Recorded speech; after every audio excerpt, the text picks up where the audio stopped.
Hello students, welcome to my YouTube channel smart commerce study Bangla. তোমাদের সঙ্গে এই ক্লাসে আমি অরিজিৎ আজ তোমাদের ক্লাস 11 এর এক নতুন টপিক নিয়ে ডিসকাস করতে চলেছি, সেটা হচ্ছে লেজার। আর একটা কথা বলে রাখি যে এই ভিডিওটিতে আমি দুটি পার্ট করব। প্রথম পার্টে থাকবে লেজার ইন্ট্রোডাকশন অফ লেজার, অর্থাৎ লেজার কি, লেজার তোমরা কেন করবে, লেজার করার ফলে অ্যাকাউন্টসে কি সুবিধা হয়, এই যাবতীয় কিছু একটা পার্টে থাকবে। আর সেকেন্ড পার্টে থাকবে একটা ডাব্লিউবি অ্যাডাপ্টেড কোশ্চেন লেজারের, এবং সেটাকে আমি সলিউশন করে তোমাদেরকে দেখাবো। তো স্টুডেন্টসরা, আমি কি বললাম যে এই ভিডিওটিতে আমি দুটো পার্ট করব। প্রথম পার্টে থাকবে ইন্ট্রোডাকশন অফ লেজার, আর সেকেন্ড পার্টে থাকবে লেজারের ডাব্লিউবি অ্যাডাপ্টেড কোশ্চেন এবং তার সলিউশন। প্রথম পার্টটা ডিসকাস করা যাক। প্রথম পার্ট হচ্ছে ইন্ট্রোডাকশন অফ লেজার। লেজার করার আগে তোমাদের ভাবতে হবে যে লেজারটা কি। লেজার হচ্ছে কোম্পানির যাবতীয় লেনদেনগুলোকে চূড়ান্তভাবে লিপিবদ্ধকরণকেই লেজার বলা হয়। এবার তোমরা ভাববে হয়তো যে আমি কেন চূড়ান্ত লিপিবদ্ধকরণ বললাম। চূড়ান্তভাবে লিপিবদ্ধকরণ এই কারণেই বললাম, কারণ আমরা যখন লেজার করব তখন আমরা জার্নাল এন্ট্রিগুলোকেই পোস্টিং করব লেজারে। আর জার্নাল এন্ট্রিতে কি হয়, কোম্পানির যে কোনো লেনদেনগুলোকে প্রথমে জার্নালে লিপিবদ্ধ করা হয়, তাই তো। তো জার্নালে যেহেতু লিপিবদ্ধকরণ করা হয়, সেই জন্য জার্নালকে প্রাথমিক লিপিবদ্ধকরণ করা হয় বলা হয়। আর জার্নাল থেকে যখন আমরা যেহেতু লেজারে ট্রান্সফার করব, তাই ওকে লেজারকে বলা হবে চূড়ান্ত লিপিবদ্ধকরণ। আর এবার আমরা যে লেজারটা করব, এই লেজারটা করে আমাদের মানে অ্যাকাউন্টসের ক্ষেত্রে কি সুবিধা হবে এটা জেনে নেওয়া যাক। তোমরা যখন লেজার করবে তখন তোমাদের ট্রায়াল ব্যালেন্স অ্যাকাউন্টসের বিভিন্ন পর্যায় করতে লেজার থেকে সুবিধা হবে। আর একটা কারণ আছে, এই যে এই এন্ট্রিটা দেখো, আমি একটা জার্নাল লিখেছি, সেটা হচ্ছে দেখো এখানে ক্যাশ ক্যাশ শব্দগুলো কতবার আছে, এই যে ক্যাশ, এই যে ক্যাশ, এই যে ক্যাশ, এই যে ক্যাশ, এই যে ক্যাশ গুলো অনেক আছে, তাই তো। তো আমি একটা জাস্ট ক্যাশ দিয়ে বোঝালাম, এগুলো সবই হবে ক্যাশ দিয়ে। বলছি যে এই যে এরকম ক্যাশ দিয়ে দেয়া আছে, আমরা যদি লেজারে করি, লেজারে করলে কি হবে, ক্যাশের আন্ডারে যাবতীয় লেনদেনগুলোকে লিপিবদ্ধকরণ করা হলো। তার ফলে কি হবে যে তোমার ট্রায়াল ব্যালেন্স যখন করবে তখন ক্যাশের ব্যালেন্সটা লিখতে সুবিধা হবে।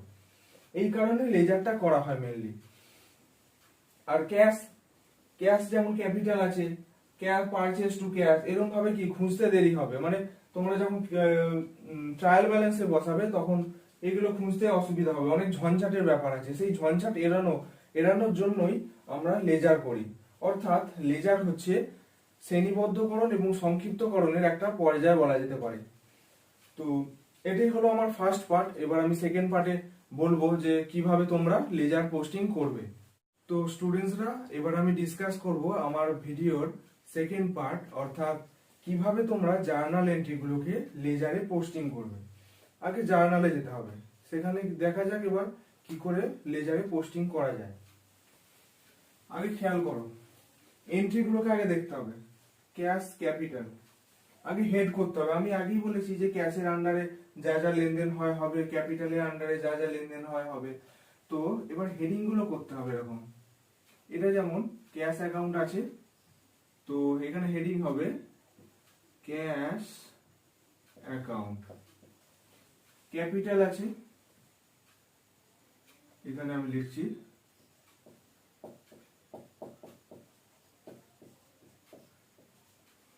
Capital account. এবার হচ্ছে পারচেজ অ্যাকাউন্ট, পারচেজ অ্যাকাউন্ট।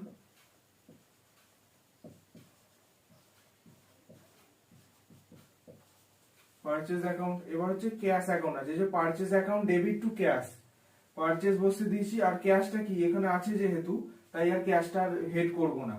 আর তোমাদেরকে আরেকটা বলে রাখি যে এই হচ্ছে লেজারের ঘর। এই যে এরকম দেখতে পাচ্ছ, দুটো জার্নাল মিলে একটা লেজার। এই যে ভালো করে লক্ষ্য করো, এই দিকটা দেখো একটা জার্নালের মতো ডেবিট ব্যালেন্স, আবার ক্যাশের এই দিকটা দেখো একটা ক্রেডিট ব্যালেন্সটা, সেটা অনেকটা জার্নালের মতো। তো এইভাবেই হেডিং করে করে করতে হয় লেজার।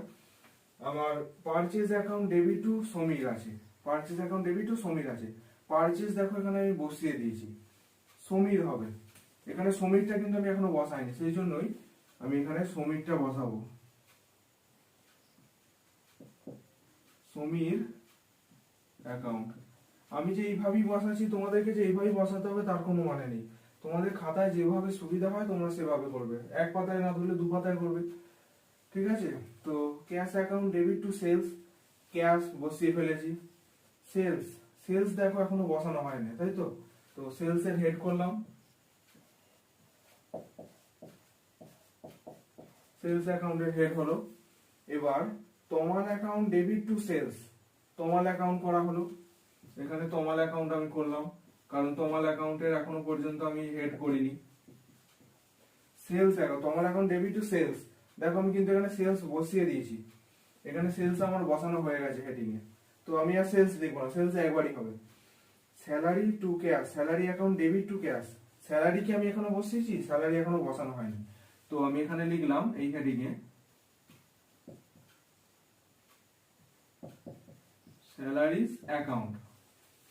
দেখো salaries account debit to cash, cash কিন্তু আমি আগে হেডিং করে ফেলেছি। Cash account debit to Tamal, cash অ্যাকাউন্টও হয়ে গেছে, তমাল অ্যাকাউন্টও হয়ে গেছে, এগুলো কিছু করতে হবে না। এবার হচ্ছে cash account debit to commission, cash বসানো হয়ে গেছে, কমিশনের এখনো ঘর করা হয়নি। তো এটা কমিশনের আমি হেড করলাম, কমিশন অ্যাকাউন্ট। এরপর হচ্ছে bank account debit to cash, bank দেখো এখনো বসানো হয়নি, কোনো হেডিং এ কি ব্যাংক আছে? পারচেজ ক্যাশ এ তো কোনো ব্যাংক নেই, তো ব্যাংকটা বসিয়ে দিলাম, ব্যাংক অ্যাকাউন্ট। এবার হচ্ছে এই দেখো ক্যাশ কিন্তু বসিয়ে দিয়েছি, মিসলেনিয়াস এক্সপেন্সেস আছে, আর to cash, miscellaneous expenses account debit to cash, miscellaneous বসানো হয়নি, ক্যাশ বসিয়ে দিয়েছি। তো এই ঘরটায় মিসলেনিয়াস এক্সপেন্সেস লিখতে হবে।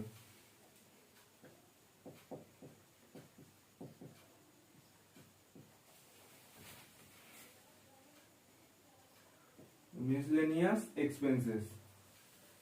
তো এই হচ্ছে লেজারের ঘর। এবার যাবতীয় লেনদেনগুলো এবার এই ঘরের ভিতরে হবে। এবার সেটা কিভাবে করবে সেটা আমি বলছি। Cash account debit to capital, প্রথমে ক্যাশের ঘরে যাবে, ক্যাশের ঘরে যাবে। এবার এই এন্ট্রিটা আরো কি আছে এক্সট্রা, ক্যাশের সাথে কি জড়িয়ে আছে? ক্যাপিটাল জড়িয়ে আছে।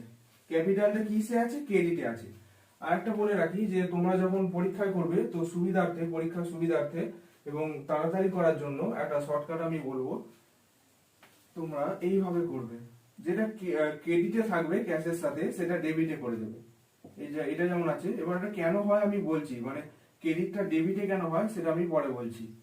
By capital account, cash account হয়ে গেল, এটা বাই ক্যাপিটাল। এবার এটা কত টাকা? 10,000 টাকা, 10,000 টাকা। এবার আমরা ক্যাপিটালে যাব, যেহেতু ক্যাশের সাথে লেনদেনটা হচ্ছে, যেমন ক্যাশে বসেছি সেইভাবে আমরা ক্যাপিটালে যাব। এই যে আমার ক্যাপিটাল অ্যাকাউন্ট, ক্যাপিটাল অ্যাকাউন্টে ক্যাশ আছে ডেবিটে, তো আমরা কি করব? উল্টো করব, ক্রেডিট করে দেবো। এখানে 1 তারিখ দেবে, 1 তারিখে হচ্ছে ক্যাপিটাল বসাতে হবে। এই সরি বাই আর একটা কথা বলে রাখি যে তোমাদের এটা খেয়াল করতে হবে, সেটা হচ্ছে যে তোমাদের ডেবিটে সবসময় টু বসাতে হবে আর ক্রেডিটে বসাতে হবে বাই। এটা আমার একটু ভুল হয়ে গেছে, ডেবিটে টু ক্যাপিটাল অ্যাকাউন্ট, আর যখন তোমরা ক্রেডিটে বসাবে তখন বাই হবে। এটা যেমন আমি লিখছি বাই ক্যাশ অ্যাকাউন্ট, তোমরা যখন ক্রেডিটে, এই যে ক্রেডিট ব্যালেন্স আমার লেখা আছে, এখানে হবে বাই ক্যাশ অ্যাকাউন্ট। কত টাকা? 10,000 টাকা, 10,000 টাকা অ্যামাউন্ট লিখে দিলাম, এটা ক্রেডিটের ব্যালেন্স। এরপরের এন্ট্রিতে আমরা যাই। তো এবার 2 তারিখে কি এন্ট্রি আছে ওটা দেখতে হবে। কি আছে? Purchase account debit to cash, ঠিক আছে। এবার আমরা পারচেজে গেলাম, পারচেজ অ্যাকাউন্টে গেলাম, পারচেজ অ্যাকাউন্টে কি বলা আছে? ক্যাশ আছে, ক্যাশটা কিসে আছে? ক্রেডিটে আছে, এটা ডেবিটে হবে। টু ক্যাশ অ্যাকাউন্ট, কত টাকা? 2,000 টাকা। এবার ক্যাশে এলাম আমরা, ক্যাশে এসে পারচেজটা কিসে আছে? ডেবিটে আছে, তো আমরা সেটাকে ক্রেডিটে করব ক্যাশের। এখানে হবে বাই পারচেজ অ্যাকাউন্ট, কত টাকা? 2,000 টাকা। যেহেতু প্রতিটা এন্ট্রির একে অপরের বিপরীত হবে লেজারে, মানে যেটা ডেবিট ছিল সেটা ক্রেডিট হয়ে যাবে সেই অ্যাকাউন্টে, আর যেটা ক্রেডিট ছিল সেটা ডেবিট হয়ে যাবে। এবার 4 তারিখে কি আছে দেখতে হবে, purchase account debit to Samir. আমরা আগে পারচেজ অ্যাকাউন্টে যাব, পারচেজ অ্যাকাউন্টে কি আছে? পারচেজ সমীর আছে, সমীরটা কিসে আছে? ক্রেডিটে আছে, তো আমরা এখানে করব টু সমীর অ্যাকাউন্ট কত টাকা? 6,500 টাকা। 6,500 টাকা। এরপর আমরা সমীরে যাব। সমীর অ্যাকাউন্ট হেডে, সমীর হেডে। এবার সমীরে আছে পারচেজ। পারচেজ কিসে আছে? ডেবিটে আছে। এটা তাহলে ক্রেডিটে হয়ে যাবে। 4 তারিখ বাই পারচেজ। পারচেজ অ্যাকাউন্ট কত টাকা? 6,500 টাকা। এরপর 6 তারিখে কি এন্ট্রি আছে? Cash account debit to sales কত টাকা? 32,000 টাকা। ক্যাশ অ্যাকাউন্ট ফার্স্টে আছে মানে আমরা ক্যাশে যাব। ক্যাশে গিয়ে সেলস, সেলস কিসে আছে? ক্রেডিটে আছে, তো আমরা ডেবিটে করব। 6 তারিখে দিয়ে টু সেলস অ্যাকাউন্ট কত টাকা? 32,000 টাকা।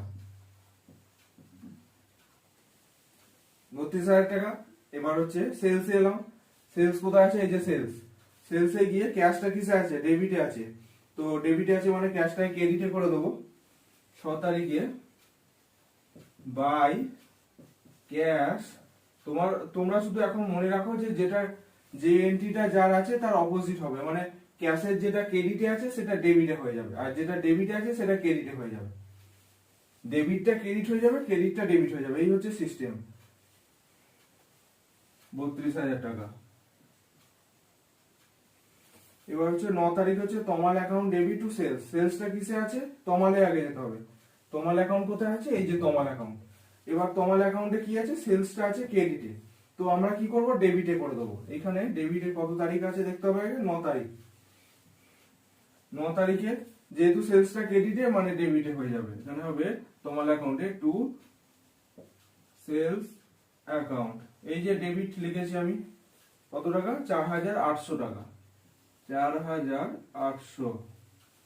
এবার সেলস অ্যাকাউন্ট কোথায় আছে? এই যে sales account. Sales account Tamal account কি আছে? ডেবিট আছে, তো আমরা ক্রেডিট করে দেবো। 9 তারিখে এরকম দিতে হবে, দিয়ে বাই তমাল অ্যাকাউন্ট কত টাকা? 4,800 টাকা। প্রত্যেকটা এন্ট্রির প্রত্যেকটা অপোজিটই হচ্ছে লেজার, সেরকমই হচ্ছে, তোমরা নিশ্চিতভাবে বুঝতে পারছো আশা করছি। তো 12 হচ্ছে salary account debit to cash. Salary আমাদের আগে স্যালারি হেডে যেতে হবে, এই যে আমাদের স্যালারি অ্যাকাউন্ট।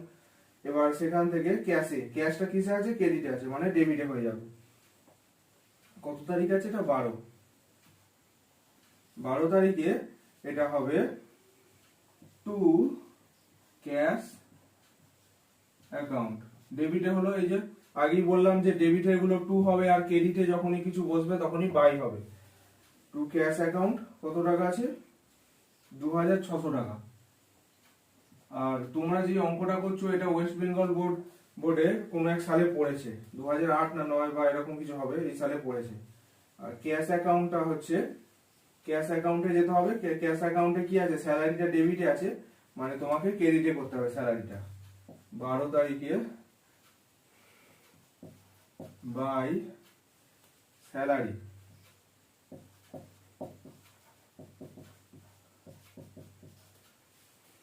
কত টাকা? 2,600 টাকা। 15 তারিখে যাব। 15 তারিখ হচ্ছে ক্যাশে এলাম। ক্যাশে আছে তমাল অ্যাকাউন্ট, তাহলে এটা টু তমাল অ্যাকাউন্ট হয়ে যাবে, যেহেতু আবার ক্রেডিটে ছিল এটা আবার ডেবিটে হয়ে যাবে, সেটাই হলো। এবার তমাল অ্যাকাউন্টে যাব। তমাল অ্যাকাউন্ট কোথায় আছে? তমাল অ্যাকাউন্ট, এই যে তমাল অ্যাকাউন্ট, এখানে হবে ডেবিটে আছে ক্যাশটা, ক্রেডিটে হবে বাই ক্যাশ অ্যাকাউন্ট। কত টাকা আছে? 2,800 টাকা। 2,800 টাকা। 2,800 হয়েছে, এখানেও 2,800। 15 তারিখ।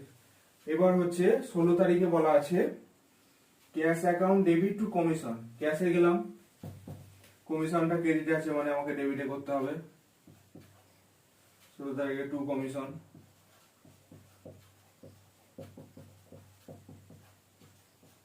কমিশন অ্যাকাউন্ট কত টাকা আছে? 120 টাকা। এবার কমিশন অ্যাকাউন্টে এলাম। কমিশন আমি এখানে করেছি, এই যে কমিশন হেড, কমিশনের এই যে অ্যাকাউন্ট ডেবিট ক্রেডিট দেওয়া আছে। তো ক্যাশ অ্যাকাউন্টটা কিসে আছে? ডেবিটে আছে, মানে আমাকে ক্রেডিটে করতে হবে বাই ক্যাশ। এখানে 16 তারিখ দিয়ে বাই ক্যাশ অ্যাকাউন্ট কত টাকা দেওয়া আছে? 120 টাকা। 120 টাকা, এই যে 120 টাকা এখানে বসিয়েছি। তো এবার 18 তারিখে কি আছে? Bank account debit to cash. ব্যাংকে আমরা এলাম, এবার হচ্ছে টু ক্যাশ আছে, এটা কিসে আছে? ক্রেডিটে আছে, আমরা ডেবিটে করব। টু ক্যাশ অ্যাকাউন্ট কত টাকা? 5000 টাকা। 5000 টাকার তারিখটা দিতে হবে 18। এবার আমরা ক্যাশে এলাম, ব্যাংকটা কিসে আছে? ডেবিটে আছে, আমরা কিসে করব? ক্রেডিটে করব। 18 তারিখ, 18 তারিখে এখানে লিখতে হবে বাই ব্যাংক অ্যাকাউন্ট কত টাকা? 5000 টাকা। এরপর হচ্ছে 20 তারিখ, 20 তারিখে কি আছে? Miscellaneous expenses account debit to cash. এখানে আমি একটা মিসলেনিয়াস এক্সপেন্সেস হেড করেছি, এখানে টু ক্যাশ, এটা ক্যাশটা কিসে আছে? ক্রেডিটে আছে, আমরা ডেবিটে বসাবো। 20 তারিখের এই যে ডেবিট, এটা ডেবিট ব্যালেন্স, এটা ক্রেডিট, এই দিকটা ডেবিট, এই দিকটা ডেবিট, এই দিকটা ক্রেডিট। কত টাকা? 450 টাকা আছে। তো ক্যাশটা যেহেতু ডেবিটে হবে সেই জন্য, যেহেতু এটা ক্রেডিটে আছে, ক্যাশ অ্যাকাউন্ট কত টাকা? 450 টাকা। 450 টাকা, এটা কি কত তারিখ? 20 তারিখ। তোমাদের অবশ্যই এই ডেট গুলোকে দিতে হবে, কারণ এর পরে লেজারে আরো কিছু বাকি আছে, সেগুলো তো ডেট অবশ্যই প্রয়োজন। এবার হচ্ছে আমরা ক্যাশে যাব, ক্যাশ অ্যাকাউন্ট, ক্যাশে যাব, ক্যাশে গিয়ে ডেবিট আছে এটা যেহেতু, তো এটা ক্রেডিটে হবে। কত তারিখ? 20 তারিখে হচ্ছে বাই মিসলেনিয়াস এক্সপেন্সেস, এমই দিয়ে দিলাম, অ্যাকাউন্ট কত টাকা? 450 টাকা। এই হচ্ছে পুরো, এইভাবেই তোমাদেরকে বসাতে হবে প্রথমে। তোমাদের মধ্যে অনেকেই আসো যাদের মনে এটা প্রশ্নটা হয়েছে যে আমি কেন ডেবিটটা ক্রেডিটে লিখলাম, ক্রেডিটটা ডেবিটে লিখলাম, এরকম ব্যাপারটা, মানে যেটা এতক্ষণ করছিলাম। তো সেটা আগে জেনে নেওয়া যাক। আমরা সবাই জানি যে ক্যাশ অ্যাকাউন্টটা কি রিয়েল অ্যাকাউন্ট, তাই তো? তো রিয়েল অ্যাকাউন্ট যেহেতু ক্যাশ অ্যাকাউন্টটা, তো এবার এই এন্ট্রিটা লক্ষ্য করো, cash account debit to capital. ক্যাশটা কি হয়েছে? ক্যাপিটাল ইনভেস্ট করার জন্য ক্যাশটা, ক্যাপিটালে ইনভেস্ট করার জন্য ক্যাশটা দেওয়া হয়েছে, তার মানে বিজনেসে সেটা এসেছে। তো বিজনেসে আসা মানে কি? সেটা একটা ক্যাশ। কি রিয়েল অ্যাকাউন্টে কি ফর্মুলা? রিয়েল অ্যাকাউন্ট ফর্মুলা হচ্ছে ডেবিট যা আসে ক্রেডিট যা চলে যায়। তো ক্যাশটা এসেছে তার মানে, তো এই যে আসাটা, এর প্রমাণস্বরূপ আমাকে এখানে লিখতে হবে টু ক্যাপিটাল অ্যাকাউন্ট। এটাই ব্যাপার, আশা করছি বুঝতে পেরেছো।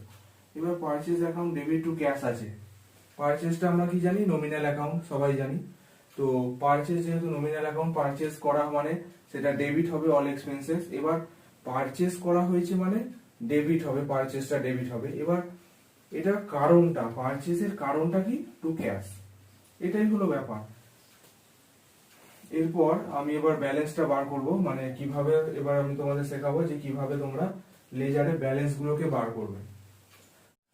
তো সমস্ত জার্নাল এন্ট্রি গুলো আমরা দেখো লেজারে সমস্ত কিছু পোস্টিং করে দিয়েছি, এই যাবতীয় এন্ট্রি গুলো লেজারে পোস্টিং হয়ে গেছে। এবার আমরা কি করব? এবার আমাদেরকে বার করতে হবে প্রতিটা অ্যাকাউন্টের হেডের ব্যালেন্স বার করতে হবে। ব্যালেন্সটা আমরা কেন বার করব? ব্যালেন্সটা আমরা এই কারণেই বার করব, কারণ পরের বছর যখন আমরা ক্যাশ অ্যাকাউন্ট করব তখন এই ব্যালেন্সটা সেই ক্যাশের সঙ্গে আবার যোগ হয়ে যাবে, এবং ট্রায়াল ব্যালেন্সের ক্ষেত্রেও ব্যালেন্স বিধিটা কাজে লাগবে। তো এবার দেখা যাক যে কিভাবে আমি বার করি প্রতিটা ব্যালেন্সকে। ব্যালেন্স বার করার জন্য প্রথমে তোমাকে দেখতে হবে যে ডেবিট আর ক্রেডিট দুটো দিকের মধ্যে কোন দিকটা বেশি আছে। যে দিকটা বেশি হবে সেই দিকের ব্যালেন্সটা, মানে টোটালটাকে, মানে যেদিকে কম আছে সেদিকে নিয়ে যেতে হবে, এবং মাইনাস করে যেটা আসবে সেটাই হবে ব্যালেন্স। একটা এক্সাম্পল দিচ্ছি, ধরো ডেবিট ব্যালেন্সটা আছে 4000 টাকা, ক্রেডিট ব্যালেন্সটা আছে 3000 টাকা। তাহলে ক্রেডিট ব্যালেন্সটা কম আছে, আর এদিকে ডেবিট ব্যালেন্সটা কত আছে? 4000। 4000টাকে, 4000 যে টোটালটাকে ক্রেডিট ট্রান্সফার করতে হবে। ক্রেডিট ট্রান্সফার করলাম, এবার কত ঘাটতি হচ্ছে ক্রেডিটের? ক্রেডিটের ঘাটতি হচ্ছে 1000 টাকা, ওটাকে লিখতে হবে বাই ব্যালেন্স সিডি। আশা করছি বুঝতে পেরেছো। এই সিস্টেমেই প্রতিটা ব্যালেন্সকে আমরা বার করব। ক্যাশ অ্যাকাউন্টে দেখা যাক, ক্যাশ অ্যাকাউন্টে ডেবিট এসেছে, এগুলো সব যোগ করতে হবে। 10,000, 32,000, 2800, 120 এগুলো যোগ করে এসছে 44,910। এটাকে এবার এখানেও ট্রান্সফার করতে হবে, ক্রেডিটে ট্রান্সফার করতে হবে। যেমন আমি বললাম প্রথমেই যে যে দিকটা বেশি থাকবে সেই দিকটা থেকে কম দিকে ট্রান্সফার করতে হবে। তো এটা 44,910 হলো। এবার ঘাটতিটা দেখতে হবে, এই যে 450, 5,000, 2,600, 2,000, তো কম দিকের এই ব্যালেন্স গুলোকে মাইনাস করতে হবে। মাইনাস করে কত আসছে, এইটা এই যে টোটালটা আছে 44,910, এটা থেকে এই টোটাল এইগুলো সব বাদ দিতে হবে, 2,000, 2,600, 5,450, এইগুলো বাদ দিয়ে হবে 34,860, 34,860, 34,860 হলো। এখানে লিখতে হবে বাই ব্যালেন্স সিডি।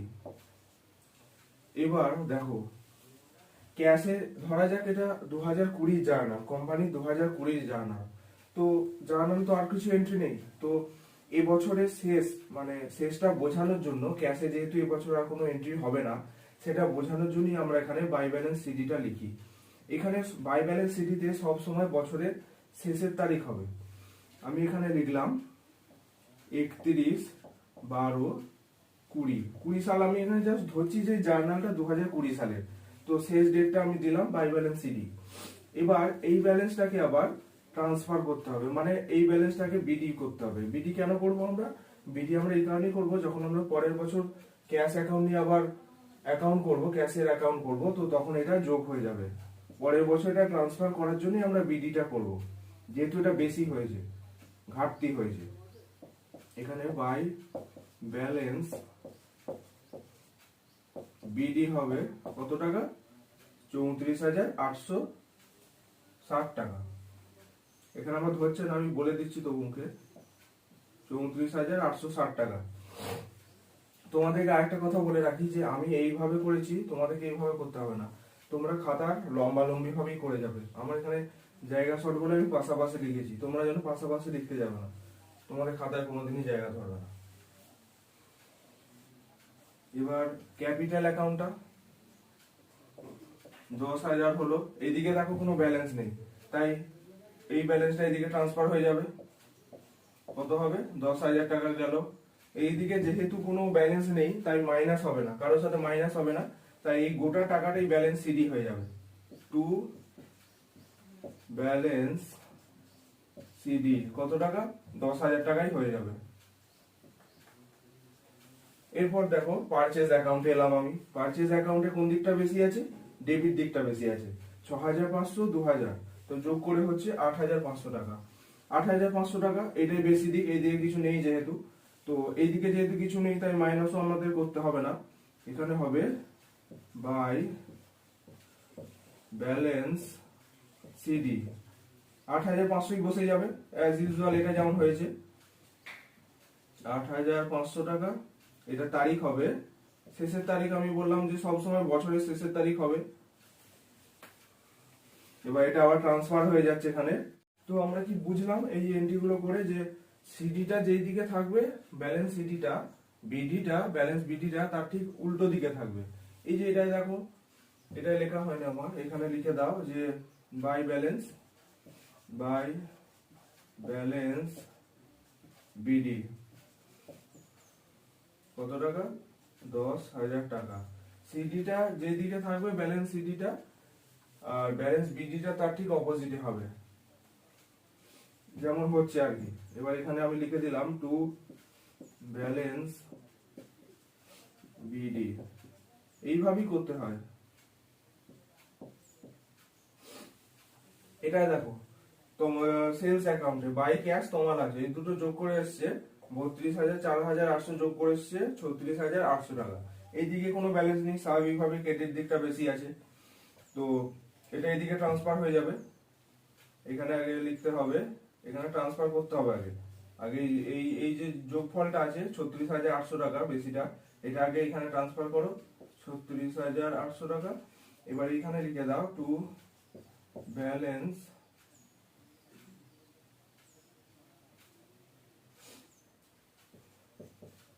সিডি কত টাকা? 36,800 টাকা। এটাও মাইনাস হবে না যেহেতু কোনো এন্ট্রি নেই। 36,800, হ্যাঁ এটা 800, 36,800। এরপর সমীর অ্যাকাউন্ট। সমীর অ্যাকাউন্টে কি আছে? পারচেজ, ক্রেডিট দিকটা বেশি আছে। তো আমরা এটাকে ডেবিটে ট্রান্সফার করবো 6,500 টাকা। 6,500 টাকা এখানে বসে যাবে শেষ তারিখ দিয়ে 31/12, 20 তারিখ হবে যেহেতু শেষের তারিখ। To balance CD. আমি যে এত ভেঙে ভেঙে বলছি, আশা করছি তোমাদের এতে সুবিধাই হচ্ছে, নাহলে আমি এগুলো একবারই করে দিতে পারতাম।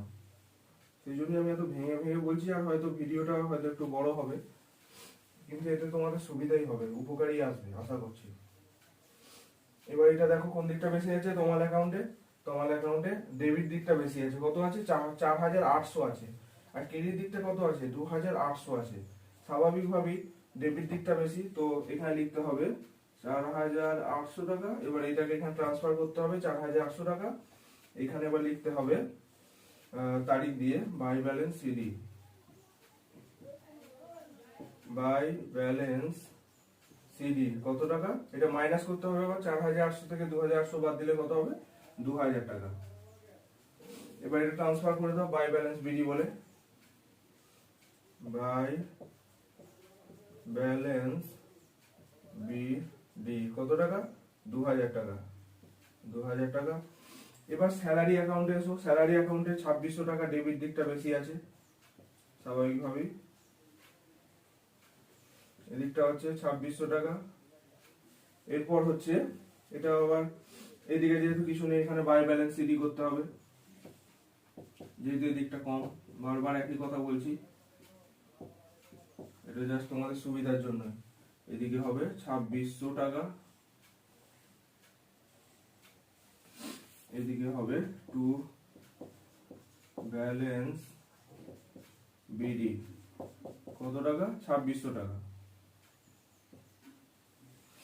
এবার তোমরা ব্যাংকে এসো। আগে ব্যাংকে দেখো ডেবিট দিকটাই বেশি আছে, কত? 5,000 টাকা। এইদিকে ট্রান্সফার করে দাও। এখানে আমি ডেটটা দিইনি, ডেটটা দিয়ে দেবে। সিডিতে সবসময় শেষের তারিখ হবে।